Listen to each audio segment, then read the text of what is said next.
আসসালামু আলাইকুম।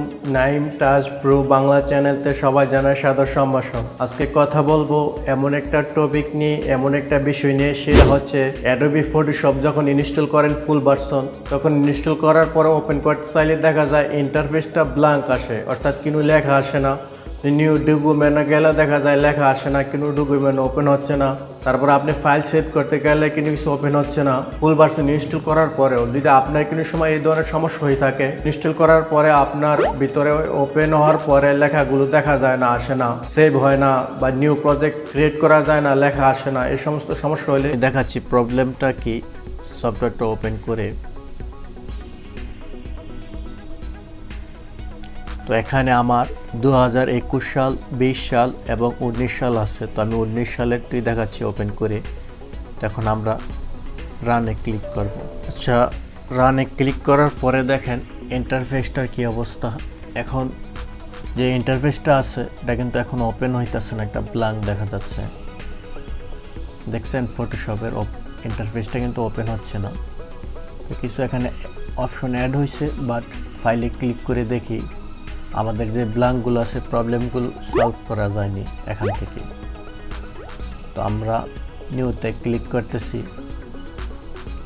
But click করার পরে কিন্তু নিউ ডকুমেন্টের ভিতরে এই প্রবলেমটা দেখা যাচ্ছে, সবগুলো ব্ল্যাঙ্ক দেখা যাচ্ছে। ফুল ফটোশপে ইনস্টল করা হয়েছে আমার, বাট ইন্টারফেসটা কিন্তু ব্ল্যাঙ্ক আসছে। আমি এখন কিভাবে এটার কাজ করব? এখানে কিন্তু নিউ ডকুমেন্ট বা কোনো কিছু শো হচ্ছে না। দেখছেন ফাইল আমি এখানে কিভাবে ইনপুট করব? ইনপুট করার কোনো সিস্টেম দেখতেছি না। ফটো দেখছেন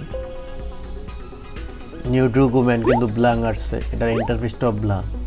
ফুল ফটোশপটা ইনস্টল করার পরে এই প্রবলেমটা হয়েছে। তো এখন আমরা ফটো কিভাবে ইনপুট করব আর কিভাবে ইনপুট করে এই কাজটা করব? তো এই প্রবলেমটা ফিক্স করার জন্য আমাকে আরেকটা কাজ করতে হবে। তো আমি এখন ফটোশপটা কেটে দিতেছি, কেটে দিয়ে দেখাবো কি কাজটা করলে প্রবলেমটা ফিক্স হবে। তো ফটোশপটা কেটে দিলাম, কেটে দিয়ে নাও আমরা এখন ফাইলে যাব। ফাইলে যে আমাদেরকে এইটা ইনস্টল করতে হবে, অ্যাডোব ক্রিয়েটিভ ক্লাউড, আমাদেরকে এইটা ইনস্টল করতে হবে। তো নাও আমরা এটা ওপেন করতেছি। ওপেন করে সেট আপে আমরা ক্লিক করব। আর ওইটার লিঙ্ক আপনারা অ্যাডোবের অফিসিয়াল সাইটে পেয়ে যাবেন। তো নাও আমরা ইনস্টল রানে ক্লিক করব। রানে ক্লিক করে ইএসএ দিব। আচ্ছা, ইএসএ দেওয়ার পরে এখন ফাইলটা ইনস্টল হতে আছে, ইনস্টল হোক।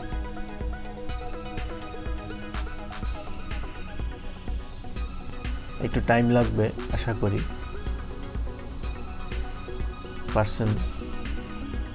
আচ্ছা, ইনস্টল কমপ্লিট হয়ে গেছে।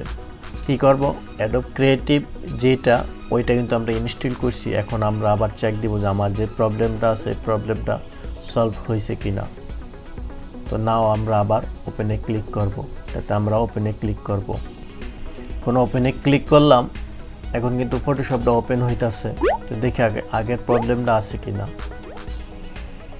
এখন কিন্তু আগের প্রবলেমটা আর এখন নাই।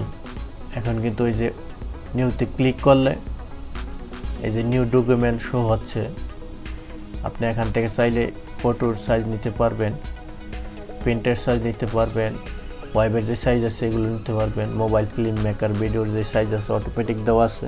এখন কিন্তু আর প্রবলেমটা সলভ হয়ে গেছে। দেখছেন যে প্রবলেমটা ছিল, ইন্টারফেসটা যে ব্ল্যাঙ্ক হয়ে থাকতো, কিছু আসতো না, এখন কিন্তু অ্যাডোব ক্লাউড ক্রিয়েটিভ কমন্স যেটা, ওইটা কিন্তু ইনস্টল করার পরে প্রবলেমটা সলভ হয়ে গেছে, ফিক্স হয়ে গেছে। তো আশা করি আপনারা যদি অ্যাডোবের যে অফিসিয়াল ওয়েবসাইট থেকেও আপনারা ডাউনলোড করে নিয়ে আপনাদের আপনাদের একটা জিমেল অথবা ফেসবুকের অ্যাকাউন্ট ওইটা ইনস্টল করতে পারবেন। আর এটা ইনস্টল করার পরে আপনারা দেখবেন যে আপনাদের এই প্রবলেমটা সলভ হয়ে যাবে, যে ব্ল্যাঙ্কের প্রবলেমটা। তো যদি আমার ভিডিওটা দেখে ভালো লাগে অবশ্যই একটা লাইক দিবেন, কমেন্টস করে আপনাদের মতামত জানাবেন এবং শেয়ার তো করবেনই। আর সাবস্ক্রাইব করে পাশেই থাকুন। ভালো থাকুন, সুস্থ থাকুন। আল্লাহ হাফেজ।